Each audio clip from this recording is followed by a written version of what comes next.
Venerdì 9 agosto sotto il sole irlandese. Buongiorno a tutti. Il sole! Siamo in procinto di intraprendere la Wild Atlantic Way. Ci troviamo a Bantry, West Cork, tra le penisole di Sheepshead e Beara. E ci siamo appena accorti che di venerdì mattina fanno il mercato di prodotti gastronomici dei dintorni. Quindi ci prepariamo il pranzo e poi si parte.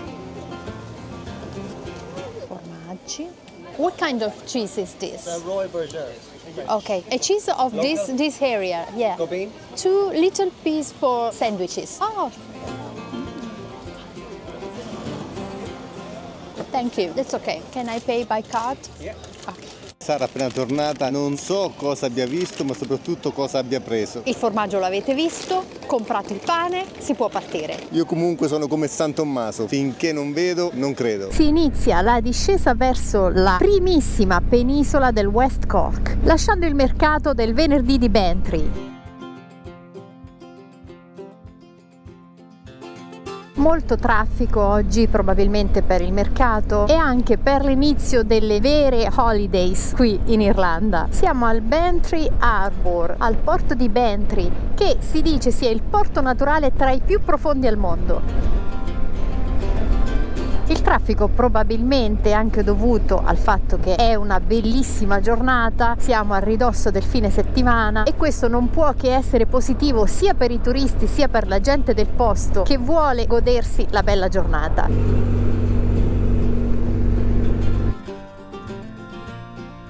Adesso andremo a destra perché l'idea di fare la penisola che vi mostriamo nella cartina, prima dal versante nord, poi al ritorno dal versante sud. Ogni penisola che si affaccia sull'Oceano Atlantico ha un nome. Proveremo a fare la Maizenhead. Vedete la strada bella stretta perché la principale è quella che si trova a sud.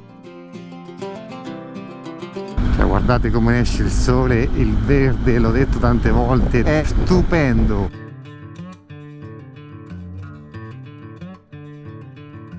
Sembra quasi surreale che questa strada con queste dimensioni abbia un limite di velocità di 80 km/h. Quello che c'è da dire è che l'asfalto è perfetto ed ha un grip pazzesco. La meraviglia degli scorci sulle penisole del sud. Vi fermereste a fotografare in ogni angolo, guardate la variante dei colori, i fiori bordostrada, cioè ragazzi, peccato che ci sia un po' di vento, ma non possiamo chiedere di più da questo meteo. Cosa ci sta offrendo l'Irlanda in questo nostro primo giorno wild? E cioè sulle tracce della Wild Atlantic Way, 2500 km di strada costiera tracciata tra le più lunghe del mondo.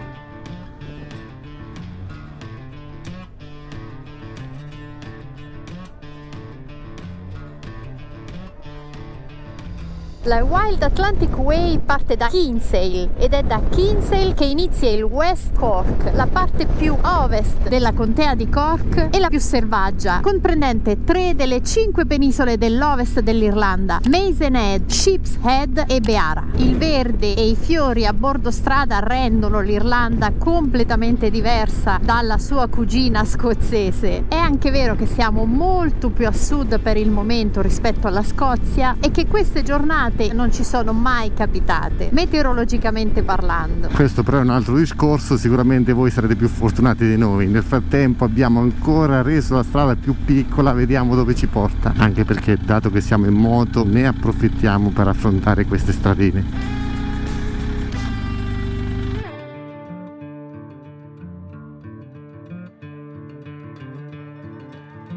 Anche perché altrimenti come facciamo a dirvi la famigerata frase "ma dove vi portiamo?" Addirittura non si va. Ecco dove vi portiamo su una strada chiusa con un filo. Vabbè, si torna indietro. Quindi l'esplorazione wild è durata pochissimo, si torna indietro. Purtroppo tornati sulla strada principale. Siamo a Golin, tra questi cespugli coloratissimi abbiamo iniziato il nostro percorso dalla Maizenhead, e cioè dalla penisola più a sud di tutta l'Irlanda, protesa verso l'Oceano Atlantico. Quindi abbiamo capito che se la strada si stringe a 1,50 m di larghezza bisogna un attimo preoccuparsi, o perlomeno pensare che bisogna girare.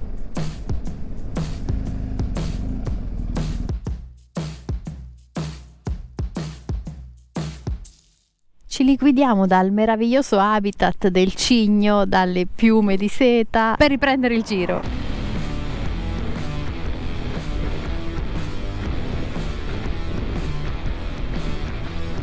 Spiagge spettacolari, mai ci saremmo aspettati questo meteo e questi colori. Strada per il Maizenhead, la parte più occidentale. È anche vero che un po' l'abbiamo programmata questa escursione, infatti ci vedrete scarichi. Spettacolo assoluto di scogliere scavate dal mare. Intanto c'è chi se la pascola nei verdi e ridenti prati. Nonostante siamo già entrati nella parte più isolata del paese, abbiamo l'impressione che saremo in buona compagnia. Come potete vedere tutto full. Ora vediamo se troviamo un posticino vicino all'ingresso.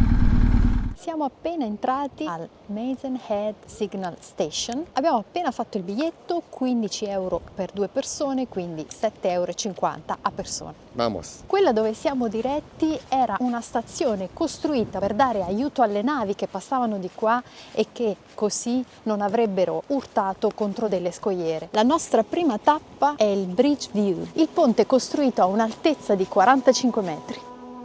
30 minuti alla Signal Station. Vamos!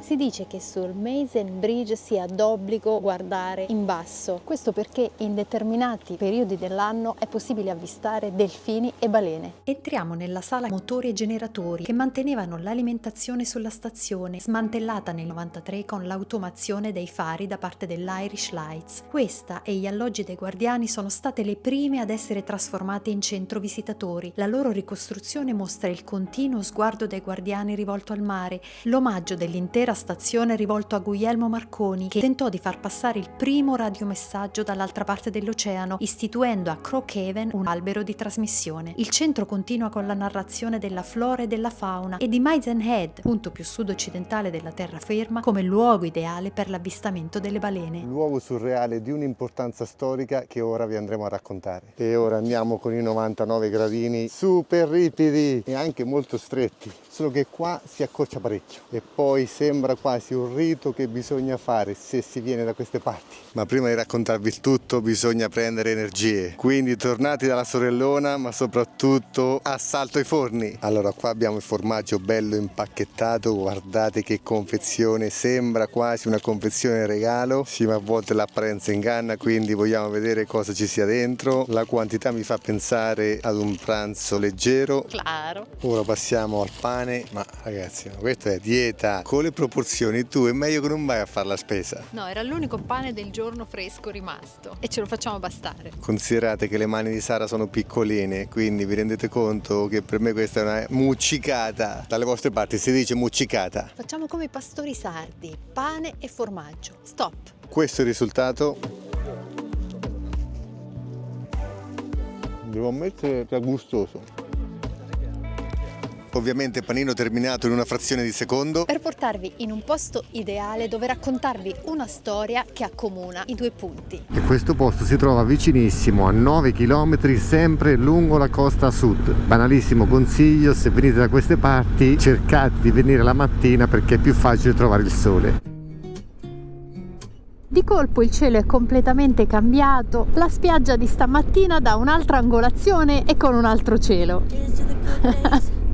Allora, visto il contesto, perché magari al divano di casa non si riesce a capire bene, ci sono 19 gradi e c'è anche un po' di vento. Ci divertiamo a vedere le macchine ferme vicino alla spiaggia per constatare di quale nazionalità siano i bagnanti. Chiaramente incrociamo targhe italiane, non tantissime, ma mai ferme in spiaggia. Perché? Una cosa del genere in Italia ti davano TSO. D'altronde però l'Irlanda con questo clima e questo cielo è l'Irlanda che in fondo, anche se non lo ammettiamo neanche a noi stessi, è quella che vorremmo vedere. Ora andremo a destra perché questa è una piccola penisola. Sicuramente l'acqua è ritirata per il discorso dell'alta e bassa marea. Questa è l'ora dove la marea inizia a salire. Altra spiaggia. Sarà un po' il meteo, saranno le scogliere, ma anche qua sembra lo stesso contesto che avevamo visto in Patagonia, ovvero la fine del mondo, leggermente più abitato.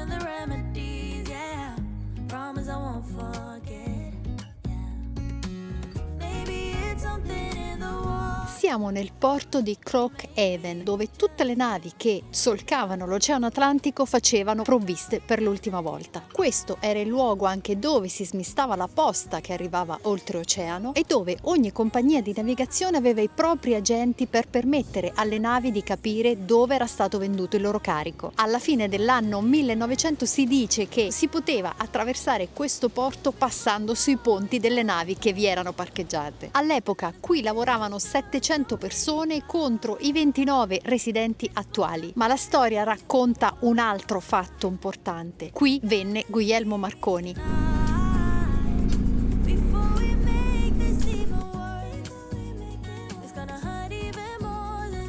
Ora torniamo indietro di altri 3 km per spostarci là in cima. Poi terminiamo questo video pippone buttando Sara in mare. Ma noi lo facciamo solo per farla mantenere giovane, viste le temperature. Non so se si può andare. Non abbiamo visto nessun segnale che vietava l'ingresso, quindi noi pian pianino ci proviamo. Dove ci porterà questa strada che sta diventando sempre più stretta? Speriamo di non forare perché ci sono tanti aghi. Ma a questo punto la domanda nasce spontanea: dove vi portiamo? Dove? Vista pazzesca.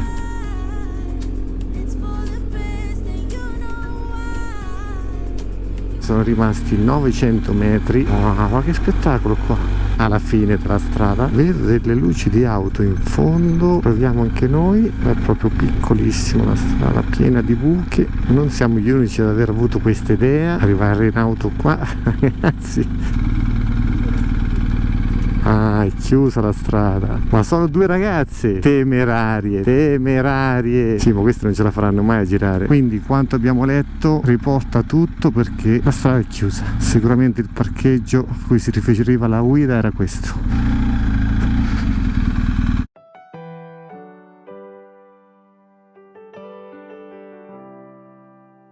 Sto raggiungendo a piedi quella che era la Wireless Telegraph Company Marconi.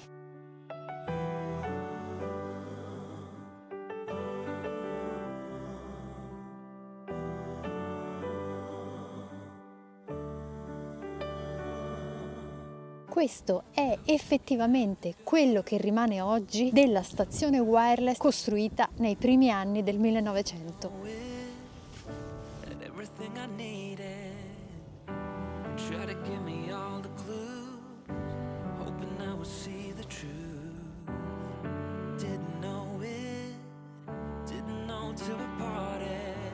Guglielmo Marconi fece un accordo con la società Irish Lights per porre macchinari e antenne sul Fastnet Rock. Le navi avrebbero trasmesso messaggi al Fastnet Rock, sarebbero arrivati qui alla stazione di Brough Head e poi ritrasmessi ai destinatari.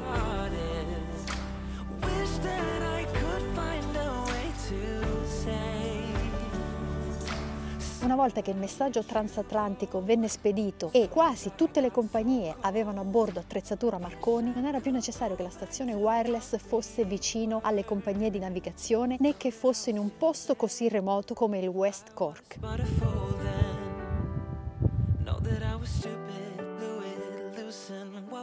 Così Crookhaven tornò ad essere il porto tranquillo che era una volta. Jane di Indiana Jones sta tornando. Io ho fatto tornare il drone e intanto ho preparato il siluro alla sorellona. Dai! Sempre si perde in chiacchiere. Scrivetelo nei commenti, datemi una mano.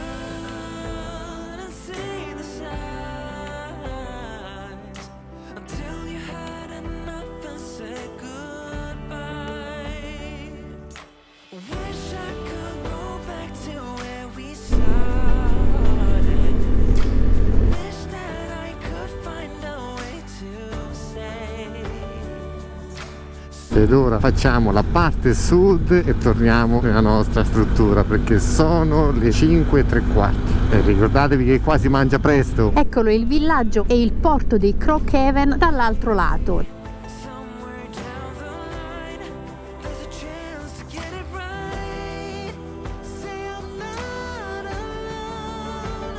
Anche questa seconda alternativa per tornare o per visitare tutta la penisola è bellissima, peccato per il meteo, però la strada merita tantissimo. Quello di cui ancora ci stupiamo sono i fiori che crescono spontaneamente ai lati della strada, segno di una vegetazione rigogliosa, inevitabilmente anche dovuta al clima.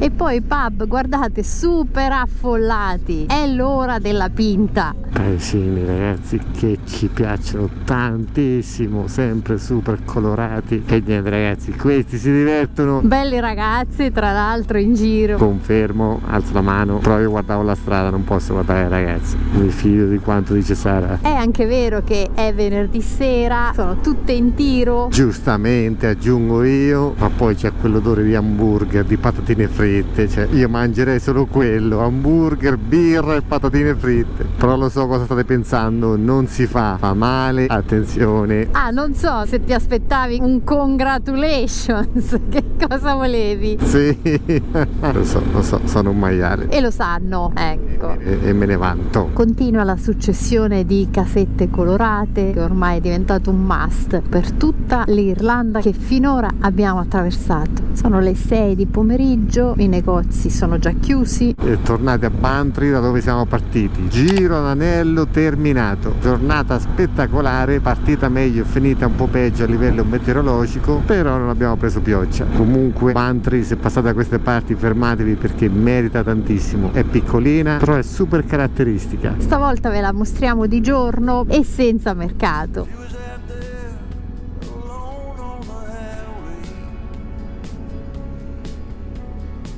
La nostra struttura come sempre è leggermente fuori, ma con 30 minuti di cammino, anche meno, si arriva in centro. Ragazzi, buongiorno, solito room tour della camera, anche perché sentite l'aspirapolvere, ci stanno praticamente tra virgolette cacciando. Scherzi a parte, siamo stati benissimo in questo B&B, letti separati in questo caso. Come mi dite spesso, ogni tanto bisogna anche un po' dividersi tra marito e moglie. Doccia, bagno carinissimo con addirittura finestra sulla foresta. Ora però vamos. E dopo il veloce tour del B&B, di nuovo on the road con un meteo pazzesco. 20 gradi in questo momento. Barbara, la signora del B&B, ci ha detto che questo meteo di queste mattine è assolutamente lontano dalla regola. Ci ha detto che la mattina, quando lei si sveglia e apre le finestre, apre le tende, vedendo questo cielo, ogni volta le viene un vuoto allo stomaco, perché questo meteo è ottimo per il turista o per noi che stiamo girando l'Irlanda per poterla portare sul canale, ma è un disastro per l'ecosistema irlandese che sta soffrendo come tantissime altre terre, compreso il sud Italia, come ci scrivete spesso, di una grave siccità.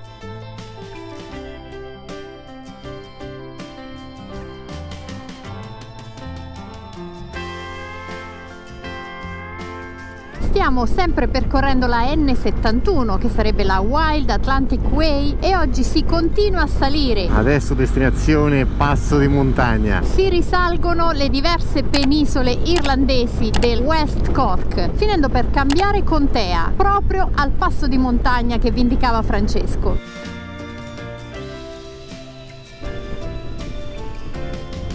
E anche qua asfalto perfetto, ma soprattutto limite di velocità a 80 km/h, che con una strada bella tortuosa è anche divertente perché non ti sembra di andare piano.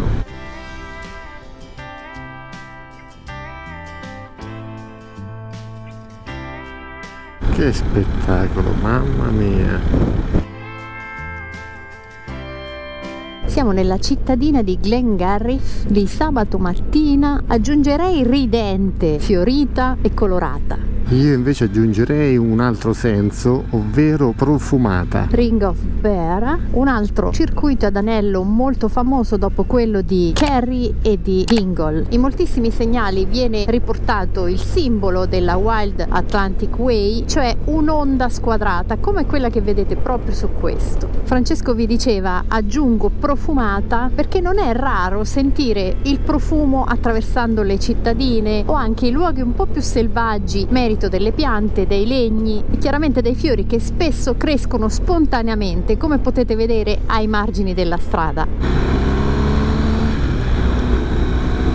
addirittura qua 100 km/h. E comunque io per profumata intendevo l'odore del cibo, odore di hamburger. Che villano, o come disse Mami a Adriano Celentano, sei uno Zulu. Wow.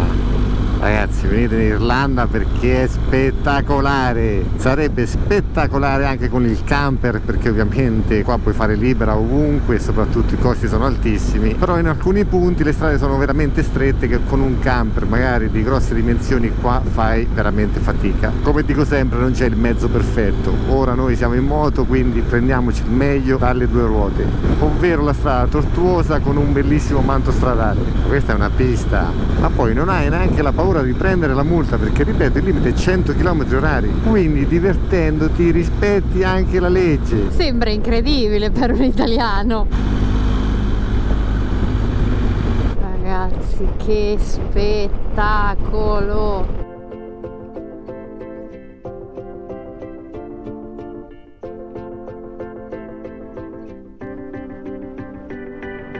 I bet you'll come around, but don't get me wrong.